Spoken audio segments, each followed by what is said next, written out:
set down like right in this. It'll probably be fine. All right. Well,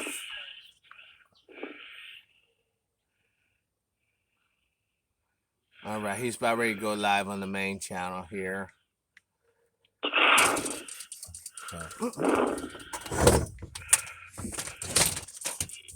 have a bunch of gremlins around here. Oh crap! What?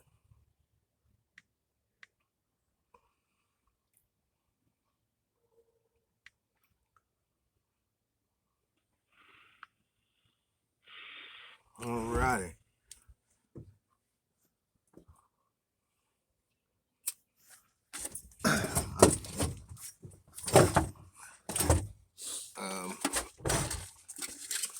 John, you there? Yeah, he's there. Okay. All right. Welcome to the other morning show. I'm Truepowerismine. I'm Don Bagdolly. And today is April the 20th, 2018, year of our Lord. And tonight we have John Lear on the line, folks. John, you there? Yeah, I'm here. Awesome. I have a question right off the bat. Someone sent a question asking, what is up with the second sun? I haven't heard. You mean one in addition to the one we see? Yes. That's BS. That there's no second sun. Okay, no second sun. All right. I mean, you would be the guy to know. I mean, you know, you're well versed in the extraterrestrial world and, you know, the things of that nature. Our suns are so. Our sun is so fantastic. People don't know anything about it. They think it's hydrogen burning. It's not. What you see is just a cover of fire, but there's at least 40 civilizations that live inside the sun, and no, it's not hot. It's a normal temperature. And there's all kinds of really bizarre things that go on. Now, the sun actually makes all the planets, and there's 40 planets in our solar system. We're told there's 9, but actually there's 40 of them, and they go way out into in our solar system, which is much, much bigger than we're told. And the way they hide some of those planets is with gigantic mirrors. Yes. And they have the mirrors set so that we, when we look, we just see outer space. We don't see those planets. But all planets come from the sun. When the sun is put into action there, it starts creating planets. And the planets come out. As a matter of fact, there was born about 2 years ago. The sun was pregnant and born a planet about the size of Earth. NASA didn't say too much about it, but there was pictures of it. And it came out, and it's orbiting around the sun now. And as the planets get older, they go farther out in orbit. And so, like I say, the sun is not hot. You remember, I don't know if you're old enough to remember when NASA used to tell us that the space vehicles used to turn while in orbit so that they wouldn't get too hot on one side. Oh, yeah, I do remember that. So of course, they don't do that anymore because there is no heat coming from the sun. There is no heat coming from the sun, and we're told that that's the reason Mercury is so hot is because it's the closest to the sun. Right. It's not. Mercury is the same temperature as the Earth, and the way that the temperatures work on different planets is the atmosphere of that particular planet, whichever one it is, modifies the electromagnetic wave that comes out of the sun to create the proper temperature for the planet. Now, we're told that Pluto was the farthest planet out and it's cold enough to freeze an Eskimo. Yes. But actually, it's 72 degrees, same time as Earth, and the atmosphere is what modifies the electromagnetic wave that comes from the sun. It's not easy. Really? So, I mean, then what about like when people like Neil deGrasse or Dr. Neil deGrasse Tyson say that there may be a star that goes supernova and will be in front of a gamma ray blast or something? Is anything like that realistic? Neil is an idiot. I just don't know how a guy like that can get as far as he has. I looked on the New York bestseller time list, and I think he's dropped to number 8 with his book Physics for People in a Hurry. It's physics for people who don't want to know anything, because he says so much bullshit in that book that it's unfortunate. He's trying to sell someone. One of the things he tries to sell is the fact that there was a Big Bang. Yes. And that the universe started 19 billion years ago, and it was actually as small as an atom. That's all bullshit. The universe, it had no beginning, and it has no ending, and it's so big, I try to figure out ways to tell people how big our universe is. But if you can imagine our universe was the size of a grain of sand, then imagine that a grain of sand with all the grains, all the sands on all the beaches, on all the Earth, and all the other planets in the universe. That's how big our universe, is. It's just unbelievably small. And there's so many more universes. There's not only more universes, but there's more dimensions. We're only aware of 3 dimensions. Right. And when we pass on, we go into the 4th dimension, which some people call heaven. But if you have a concept of heaven, just multiply that exponentially by 1,000 times, and that's how nice it is. If people had any idea how great it was to be in heaven, they'd sure be acting a lot more with integrity, without envy, without hate, without greed, so that when they pass away, they could stay there in the 4th dimension. But what happens is when you die, you get about 45 minutes to meet all the old friends of all the lives you've previously lived, and we've all lived hundreds of different lives. This is just another one here on Earth, and the reason we're here on the prison planet is because we messed up in our last life, and we're here to learn how to live with integrity, without envy, without hate, without greed. And when we pass away, we get, after we meet or a few of the friends we've known in our many hundreds of lives, we go for a life review. And a life review is where they take you into a room and they show you recorded in 3D movie color, HCTV, all of your life, all the wonderful, loving things you did in your life, and then they show you all the nasty things you did in your life, and they have in full color movie the nasty things that you did, things that you thought that nobody would ever find out. And they show you all this, and based on those movies, the good and the bad, is whether you have to come back to Earth and spend more time learning how to live with integrity, without envy, hate, or greed, or whether you've been a good enough boy or girl to stay there in the 4th dimension. And if you get to stay there, of course, you're living is so wonderful and happy, and you feel so good, and it's just fantastic feeling. But then you do that for a couple lifetimes in the 4th dimension, and then if you feel like it, you can go on to the 5th dimension. And people say, well, how many dimensions are there? And actually, there's infinite dimensions that go on forever.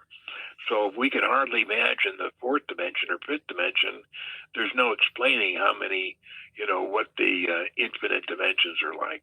So what are dimensions 1 and 2 then? If we're experiencing the third dimension right now, what is dimension 1 and 2? Or dimension There's 0? One would just be a line, and 2 would be a moving line, and 3 would be the 3 dimensions where the line has form. Gotcha.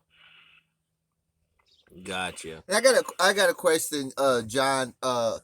Somebody, a viewer emailed me and they wanted to know why it's just the people on this planet not being informed about what's really outside of this little planet that we live on. Why are they telling us something else? Business. It's none of our business right now. We're here to learn how to live with integrity, without envy, hate, or greed, and our hands are full learning how to do that. If they were to tell us, and actually that's true, we don't know anything. As a matter of fact, we don't know 99.99 100% of what's going on out there. We don't know it, and we can't see it.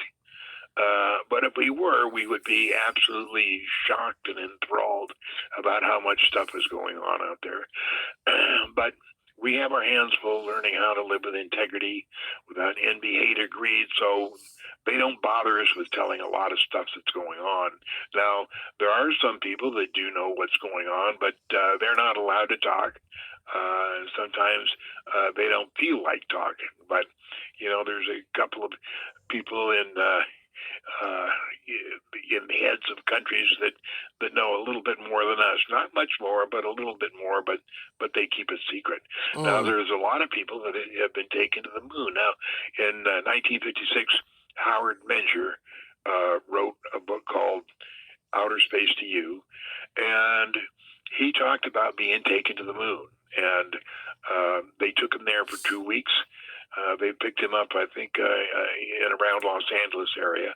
And what they did is they orbited the moon for a week. And the reason they did that is because the moon has a pressure much lower than Earth. They have a breathable atmosphere, and the gravity is 70% that of Earth, not 1/6 that NASA tells you. And so you have to decompress for about a week, and you do that in orbit around the moon, so that when you land on the moon, that you don't have any problems breathing or existing in the pressure they have on the moon. And then when you get on the moon, you spend about a week there, and they show you all the fantastic things that are there, all the fantastic scenery and the canyons that are 5 times as deep as the Grand Canyon, and all the beautiful sights and industry that's going on. And they took him for a week, and when he got back, he wrote a book called From Outer Space to You. He became an informant to the Pentagon, and of course told them what was going on, and they knew what was going on, and that's part of the reason why they faked the Mercury, Gemini, and Apollo missions. Many of those never went. The Apollo missions certainly didn't go. We didn't go to the moon. We didn't go to the moon. There were so many pictures that were phony. For instance, the daytime color of the sky on the moon is a saffron yellow. But according to NASA, all those pictures showed a black sky with no stars, which is just phony baloney beyond all belief. There's a program on TV called Adam Tells You, or what's the name of that program? Adam Tells You the Truth or something. And he's always exposing some issue.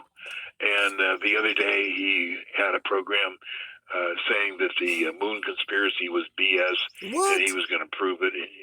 And he used 2 issues. One was the shadows taken by the alleged cameras on the moon, and they were all straight, all the same angle, which is true.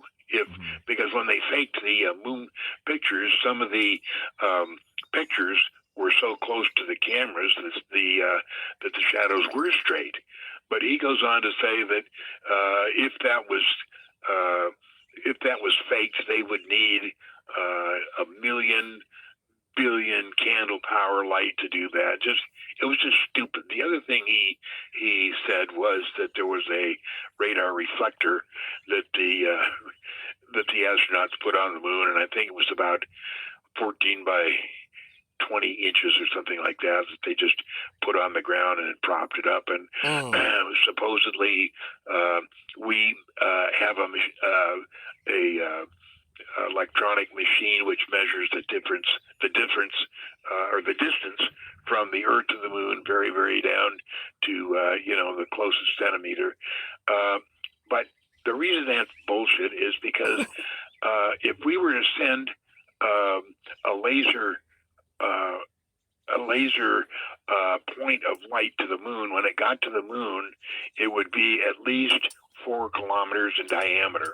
Now, but 4 kilometers in diameter, how in the heck is it going to figure out what is reflecting from the moon with that little teeny 12-inch by 12-inch reflector? It's just nonsense. Just total nonsense. So I quit watching Adam Tells the Truth or whatever it is, because that really blew my mind that he could be so dishonest trying to sell something like that. Well, what did you say about, John, about the people trying to sell the flat Earth theory again? That the Earth is flat? I just don't get it. Uh-oh. No. My valuable time watching their best movie on the Earth flat, and I listen to their nonsense. And of course, as soon as the guy who was the host of it says, I want to talk to my fellow Christians. Well, first of all, I'm not a fellow Christian. That's all bullshit. But anyway, because he said that, I thought, well, he must be talking to somebody else. He's not talking to me. But I listened to the whole 2 hours and 41 minutes, and I'm telling you, he had so many things wrong. There wasn't one issue. As a matter of fact, when I sat down to listen to the flat Earth argument, I was ready for them to tell me 1 or 2 things, maybe even 3 things that I really could not explain. But it's bullshit. I could explain everything that they saying was nuts. And yeah, it's too bad. I don't know what the problem is with that, or who started, or why they started it. But it's absolute, total, unadulterated bullshit. Yeah. But there's a lot of young people buying into this nonsense because everything has been so debased. Everybody lies from every angle. And a lot of these young people are like, yeah, when I look up at the star or at the sky when the sun has a few clouds, I see the sun rays going a certain direction, right? So, so you heard this, and it's like, come on, guys. Come on. We are on a globe. That's not a conspiracy that we should be dwelling on. Right. Yeah. Well, I can certainly understand their point of view, because I'm 75 years old, and I've been around the world so many times in a Lear jet and on a Boeing 707 that, and I never fell off the end. And so I know the world is a sphere. But, there's a lot of people that have been around the world, and they're going to believe this nonsense about the Earth being flat, which is just totally ridiculous. I don't know why they started that or what it's all about, but it's pure, unadulterated bullshit. Now, going back to your Christian thing, how do we reconcile ancient Christian, basically, prophecy saying the state of Israel will return to the world? Because up until 1948 the state of Israel did not exist, and let alone with them moving the actual capital of Israel from Tel Aviv to Jerusalem. Have you heard anything on the back door about all that action? I have not.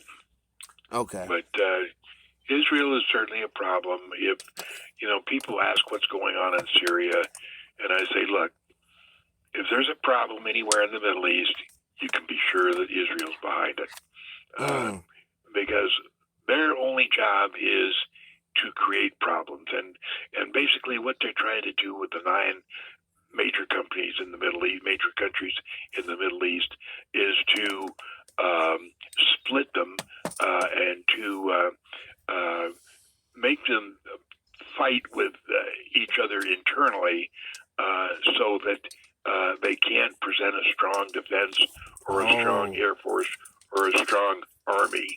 So what they do is each country they foment problems with religions. Of course, some are Muslim and some are other religions, and so they get those guys to fighting with each other.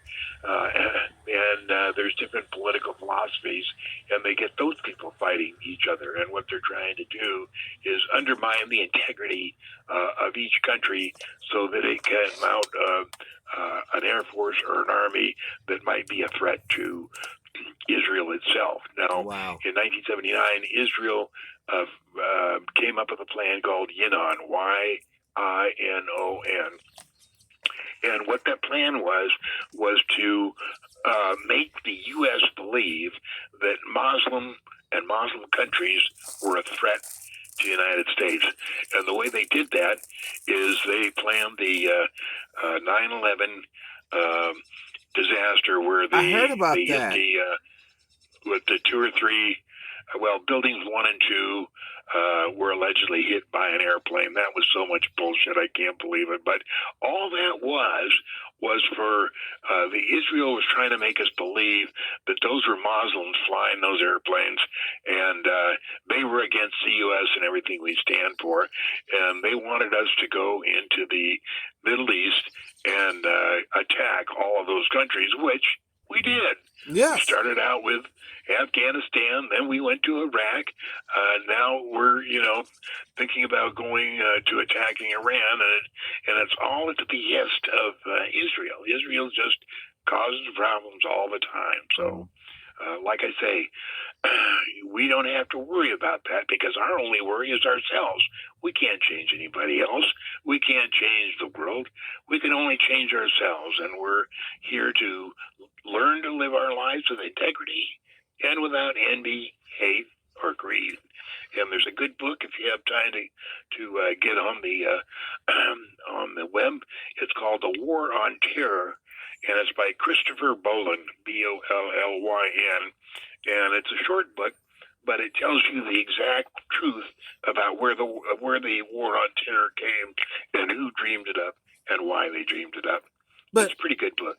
But John, how can it be possible for the majority of humanity to live life with integrity and without envy if you have a boot on your neck? It's not. It's just impossible for a few of us to do it, and that's what we're here to do. The rest of the guys will just keep recirculating. Many of the people on Earth will just keep coming back here because they have no hope of learning how to live with integrity and without envy, hate, or greed. Wow. We're the lucky ones because we do understand it, and we're going to try and do our best. But not everybody will be able to. Wow. Now, another viewer sent me an email, and they were asking, like, what's the process of getting chosen to actually go to the moon to work there and all the manufacturing and the other stuff that goes on the moon? How do, like, you get chosen to do that?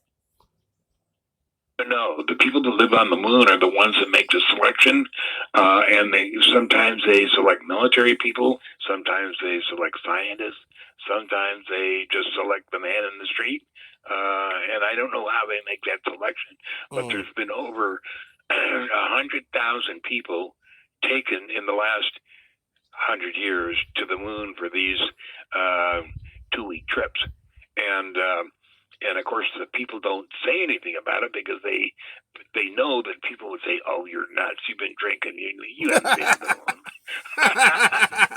So there's no worry about them spilling the beans. But there's a new website called Bruce Says All. That's BRUCESAYS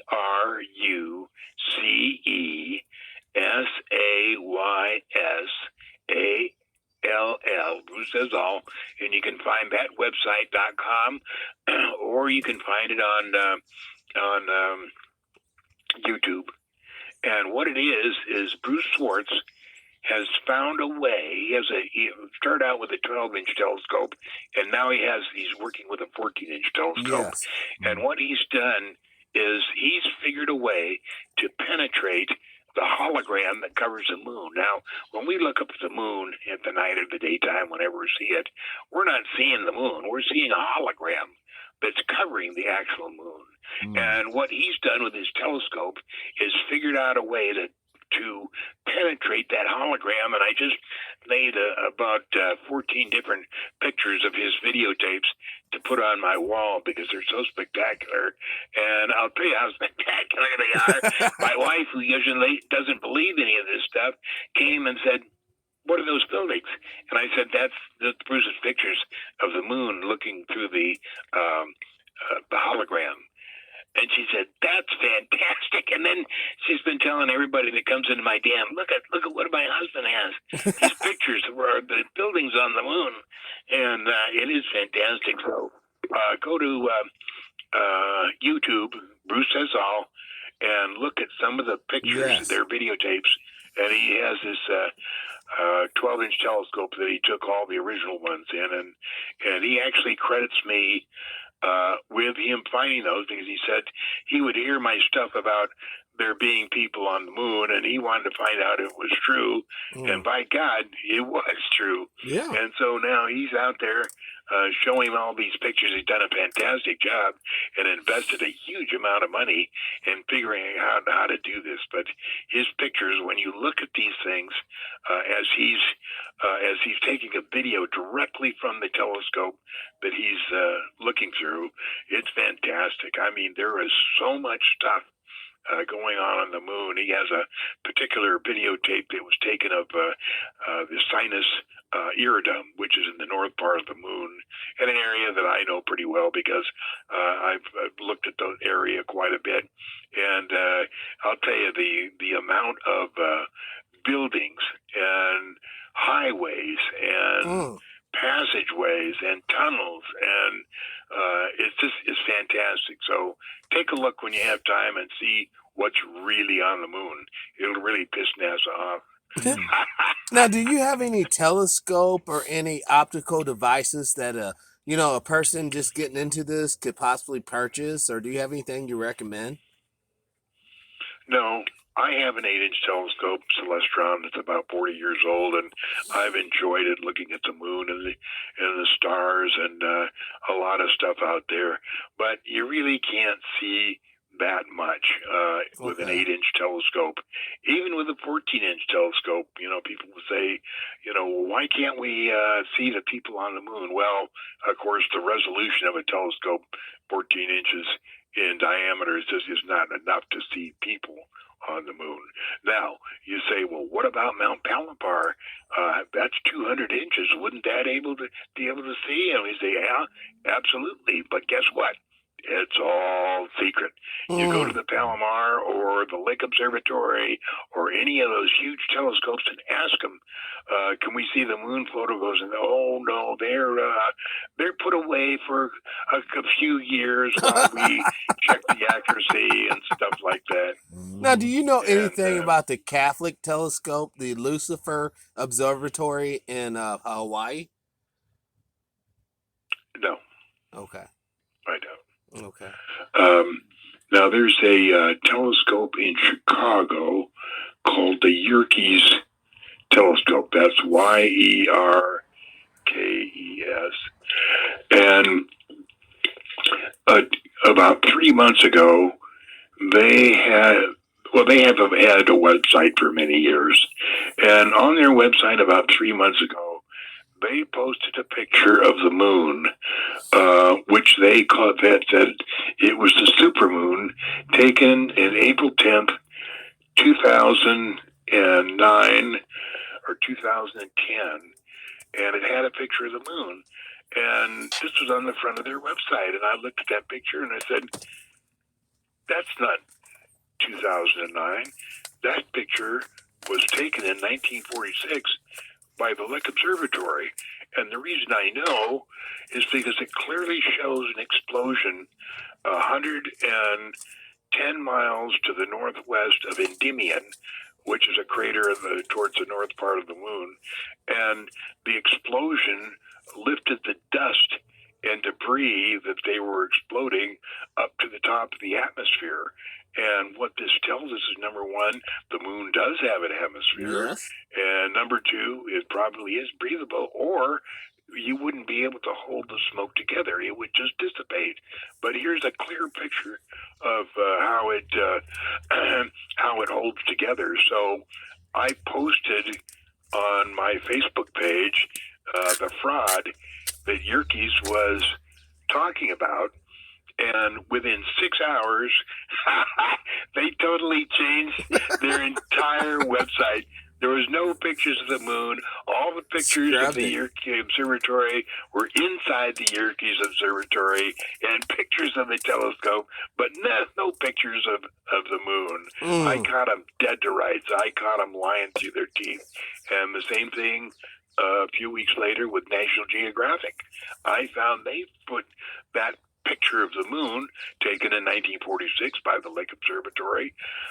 They put that same thing on the head of their website, and then they had to take it down too. So there's something, I have heard about various people that work at the very large observatories, and they've been told, don't look at the moon for the next couple of months. And I don't know why they're being told that, but some people who have been photographing, videotaping the moon 24/7 have found out that there's obviously something going on with the image of the moon that we see.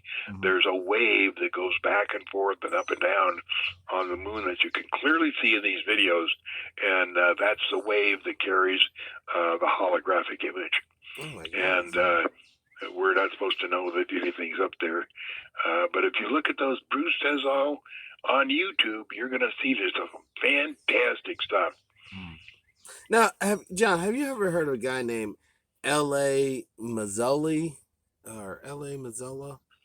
Yeah, he's a great guy, and he's the one that started telling me that I first heard talk about the Kandahar giant, and did a lot of research into that. And I believe exactly what he says. I believe there was a Kandahar giant, but I've talked to people who I greatly respect who know a lot about giants, and they don't believe it. And What? That's okay. That doesn't bother me. They certainly know more about it than I do, but I've listened to enough interviews with people who were there and saw the Kandahar giant that I believe that's true. Well, I mean, how they got there and how we've missed it all these years, but the giants were 15 feet tall. They were very agile. You would think that Red somebody hair. 15 feet tall would had red beards, red hair, and were very agile. They could dance around like a ballet dancer. Yep. They were so quick on their feet. And the original secret team, military team that went in there, the giant stabbed one of them with this huge spear that he got, Wow. and held him up in the air. And all the rest started shooting at him, and they weren't having an effect until the commander of the unit said, shoot high for the face. And they finally killed it, and they called into Kandahar, which is a city in the south of Afghanistan, where they were based out of, and told them what was going on, and they sent in I think it was a CH-47 helicopter. And of course, the helicopter couldn't land because this is in the mountains, and there were just steep areas, and the place, the cave where the giant came out of, was just along a little very thin trail, no place for a helicopter to land. So what they did is they dropped a net, and they asked the military team that was on the ground to put the giant inside the net, which they did, and secured him. And then they flew it back to Kandahar, and then they flew it to Frankfurt, Germany, and then from there it probably went to Wright-Patterson Air Force Base. I have a little story about Wright-Patterson Air Force Base on my face page on Facebook. Somebody came on and said, I worked for 38 years or for 38 years as a scientist with Wright-Patterson Air Force Base, and I'm willing to answer any question you have. So, yeah. So I said, okay, well, I can't think right up with the question, but I'll tell you, I'll start off with this. Tell me how many levels and how deep the area is underneath Wright-Patterson Air Force Base, where they keep all the saucers, the weird stuff, and the aliens and all that stuff. And he came back and he said, well, I would like to do that, but do you have any way to prove it was there? I said, I typed in, I said, look, I don't have any time for any more of your bullshit, and I blocked him. And of course, I haven't heard from him since. That's crazy. When you was on special report, you broke it down, the relationship between America and Russia, okay? And the reason why I bring this up, when Trump attacked Syria, a lot of two people specifically called me personally to ask me my opinion. And I told them, I'm like, according to John Lear, Russia and America have always been friends. Russia will have no response to our provocation in Syria. And what did Russia say 2 days afterwards? If America does it again, they're like, if America does it again, we're going to respond. Right. John has told us the game. This has all been a make-believe scenario for some people to get very, very rich in the military-industrial complex and in NASA and other organizations. They got a lot of rich off of our what? Fear. Our collective fear of being annihilated. Right, and that's where they get money for scams like the F-35. I mean, it's been in production for, it's been around trying to build it for 18 years. Mm-hmm. It's hundreds of billions of dollars over budget. It doesn't do anything that it was supposed to do. It was supposed to replace the A-10 Warthog. Yes. It did such a poor job of that they actually had to put the Warthog back into service because it does so much better than the F-35. There's nothing that the F-35 does like it's supposed to. It's just a scam, and I think the price is now over $2 billion for one F-35. It's just insane. That's about as bad as Harry Reid's handout. That's about as bad as Harry Reid's handout out there in Las Vegas. Yeah, Reid is such a disappointment. He's been such an asshole over the years. And, my father, William P. Lear Sr., was the first major donor to Reid's campaign when he was running for the Senate. And Reid did a couple things for my family, but he really didn't help me. In 2005, I was late renewing my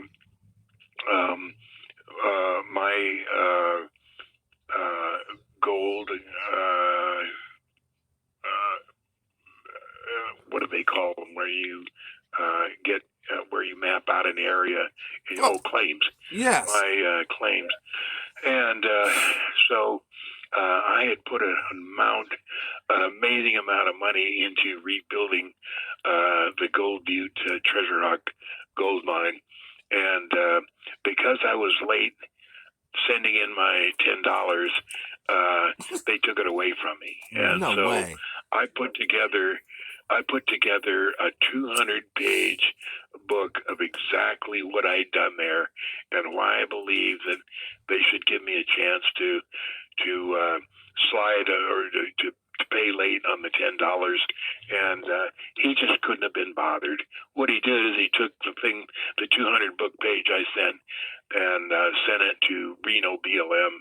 And of course, they didn't do anything with it. So it was a real disappointment. But now that Reid is retired as a senator, his big problem is where is he going to get a free lunch? Yes. Because for the last 30 years, as a now that he's no longer a senator, where's the free lunch going to come from? Where? He's certainly not going to pay for it. So what he did is he cooked up this absolutely insanely stupid program where he's going to be Mr. UFO. He's going to be Mr. Disclosure, and he's going to prove all the stuff that the Pentagon's been hiding. And of course, the Pentagon's not going to say anything about it, but they gave him $22 million to go ahead and be Mr. Disclosure, because they know that he's not going to find out anything, and they want people to get off their backs about disclosing anything. Now, they've been collecting information for 70 years. They have at least 70 different sizes of extraterrestrial craft. They have at least 100 different types of aliens, which they have on in ice cold storage. They have all, they are doing business with at least 4 different types of extraterrestrials who have given them all kinds of information. And the deal with the ETs, they say, look, we'll give you this information that you can use for yourselves, but we need you to help keep our power. Keep it a secret from the public. Yes. And so that's why the government doesn't say anything, because they don't want to lose all their cool stuff. Right. Now, they aren't going to share any of their cool stuff with us, but that's our problem. But now Harry Reid comes along and he says, I'm going to be Mr. Disclosure and give me $22 million and I'll give it to my friend Bob Bigelow. And Bigelow's story was he's been interested in UFOs ever since he was a little kid. Yeah. And he's been a very, very successful realtor and builder. He has billions of dollars. And what happened is when Bob Lazar was working up at S4 and then decided not to work there anymore, he financed Bob Lazar in a joint company called Zeta Reticuli 2. And what they were going to do is they put together a small laboratory that was over by McCarran Airport, and Bigelow bought a lot of the equipment and everything, and they were going to do all kinds of cool stuff. But Bob doesn't really get along with too many people, and Bigelow's idea was Bob was going to be in that laboratory working all day long, and he would be able to bring his friends over and say, this is my scientist who working on cool stuff, and here's what he developed today. Whereas Bob's idea of their joint adventure was he was going to take all the cool stuff over to his house and do what he wanted instead of what Bigelow wanted. That so would work. It only lasted about a year, and I posted the original corporate papers that they filed on my page on Facebook the other day. But Bigelow then was approached by the military. Now, the one thing that the military is scared to death of is somebody who has an interest in UFOs and has lots of money. Yes. That really bothers them. So what they did is they went to Bigelow and dressed up in their uniforms with all their medals and went into his office and told him, look, Mr. Bigelow, we understand that you have an interest in space and stuff, and they said we have so many projects that you could help us on. Not only with your mind, but with your money. But we want you to know that we don't believe any of that UFO stuff, so you're going to have to forget about that. So Bigelow, thinking he was going to get on the inside of the military, agreed. They gave him some clearances. They let him build some equipment at his own expense and build some of those orbiting hotels for the stuff they got going up in outer space in the low Earth orbit, and but he never got to get any of the real cool briefings that he thought he was going to get. So he's had second thoughts about it. And when his friend Harry Reid retired from the Senate, they cooked up this deal where they were going to be the UFO disclosures, and they were going to find out what's really going on. And somehow they got that 2004 videotape from the Kitty Hawk that shows the flying Tic Tac and the flying blob, which shows absolutely nothing. It was so ridiculous. But they put those out to the public and say, look, we got a flying Tic Tac. It's obviously extraterrestrials. I got a question. I have a question from a viewer. They asked, do you know anything about Jordan Maxwell's work, and is it real? I think a lot of it is. I haven't studied it. I haven't really studied it closely. I do know that several years ago he got really screwed, and somebody had made him an offer to do something, and he lost all control of all his work. Oh my! And that's about all I know of Jordan. I've met him a couple times, but I have really not have studied any of his work. But I would say that probably some of it's pretty good. What is he like in real life? You said you met him a couple of times. What type of person does he come across as being? Well, yeah, just a normal person, we didn't talk very much. I think the very last time I met him was at the UFO conference in San Jose in 2005, but I haven't seen him since. Okay. So what about your opinion on Zacharias Sitchin? Is his work founded in any reality? I mean, is there a planet Nibiru, the 10th planet, basically a dwarf star? Is it floating around out there?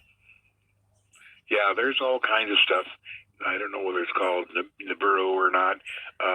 But like I say, there's 40 planets out there, and there's certainly room for one to be called Nibiru. But whether it's orbits close to Earth and whether people come from there, I don't know. Obviously, of all these 40 planets, there are at least several civilizations on each planet.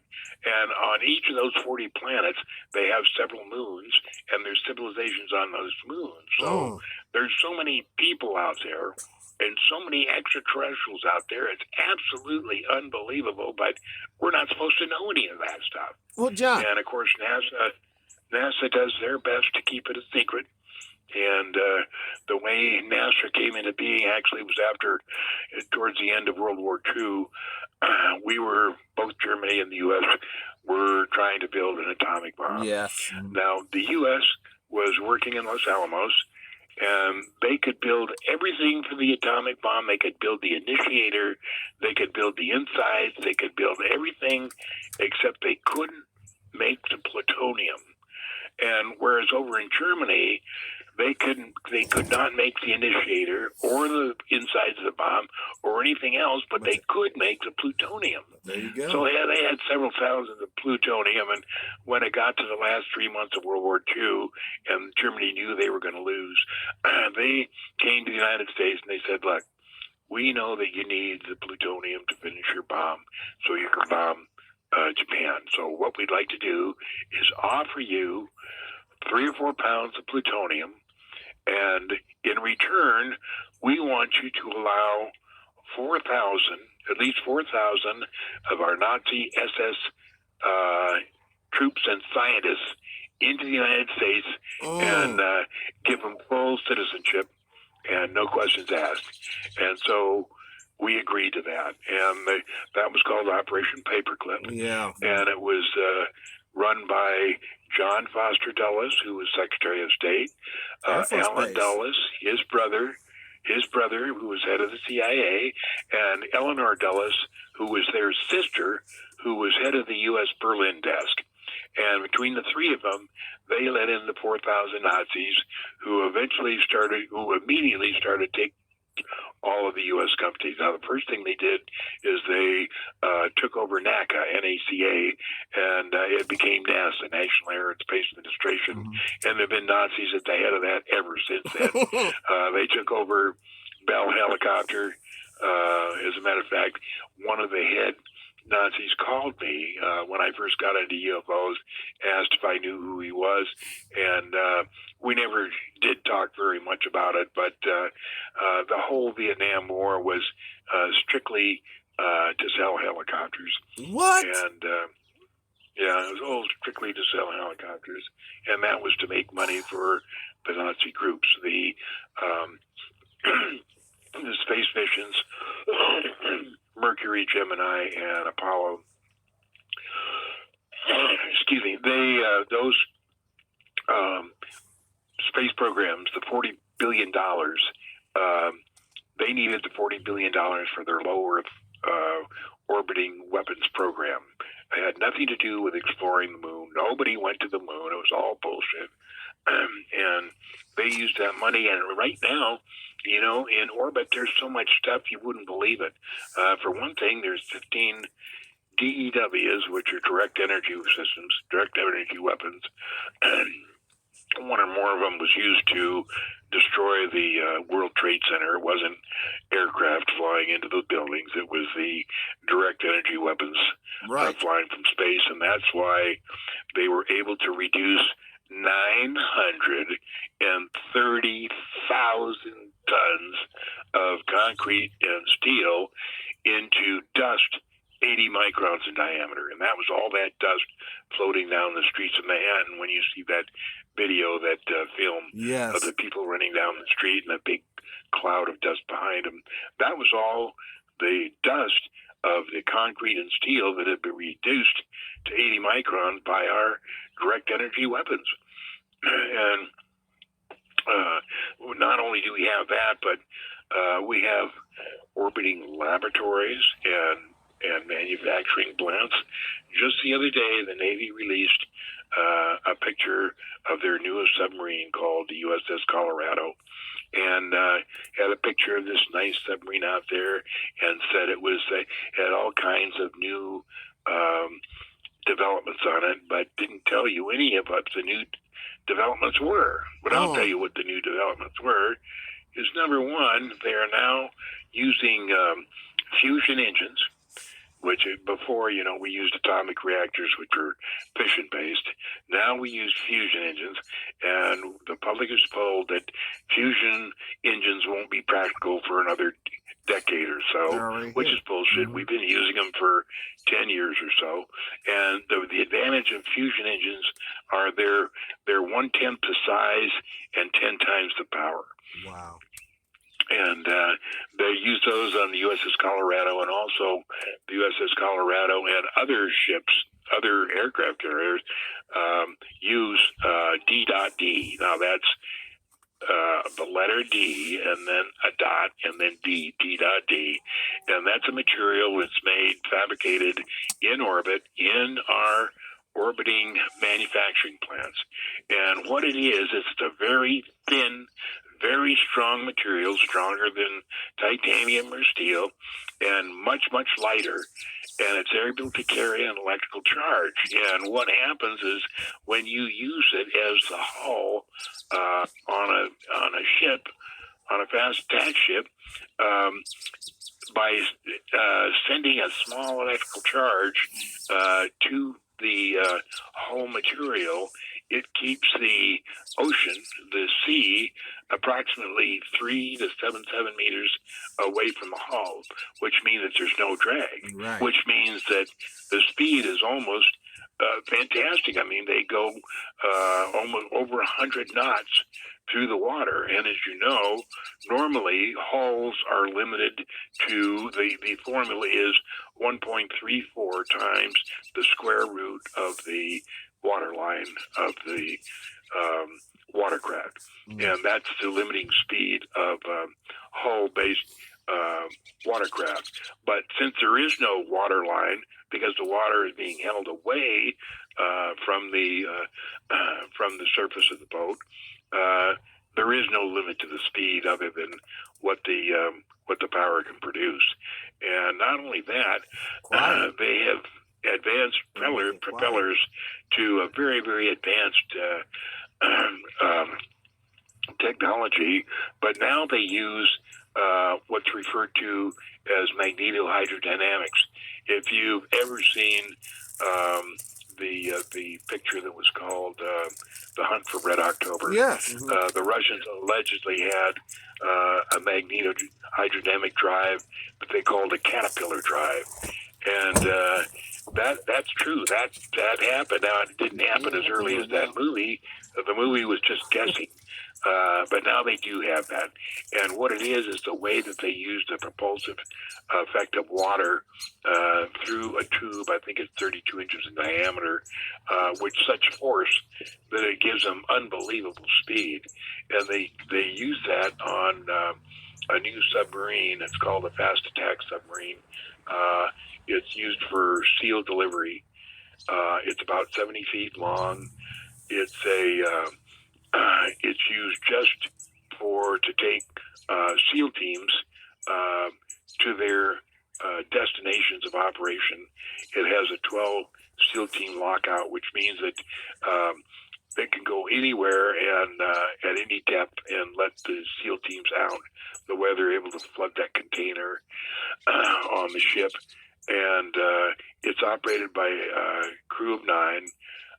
And it has 3 ROVs. Now, ROVs are remote operated vehicles, and this fast attack submarine has 3 of them. One is airborne, one floats on the water, and one is submersible. And those 3 ROVs are used in the different missions that they take this submarine on. And they haven't announced a submarine. All they've announced is back almost 20 years ago, they announced an advanced SEAL delivery unit that was carried on top of. Oh shit, we lost them. What the fuck?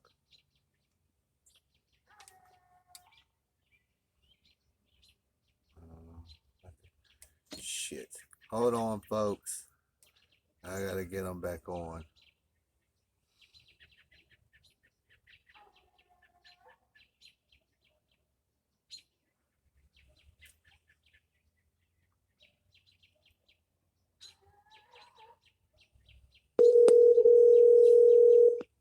Hello? Yeah, sorry about that, John. Yeah, what was that, the Navy? Yeah.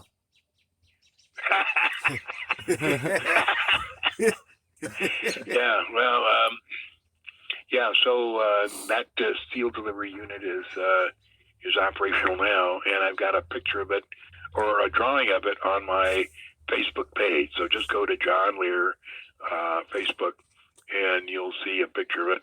And also, I made a little drawing of what D.D looks like. I got another question from a viewer. They want to know, do other extraterrestrial life forms out there on the other 39 planets that's in our solar system, do they know about us, or they informed about us, not like how we're not informed about them?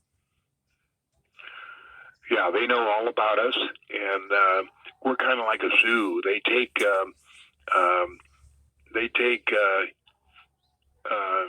ships on exploratory ships, and they take pleasure ships around to view Earth and the weird people that live on Earth and fight all the time. And we're kind of like a zoo that they look at. So yeah, they know all about us. When you say zoo, that reminds me of like on Planet of the Apes, the one when they had the zoo and they had the humans in the zoo on display and stuff. That's what it reminds me. Yeah, exactly.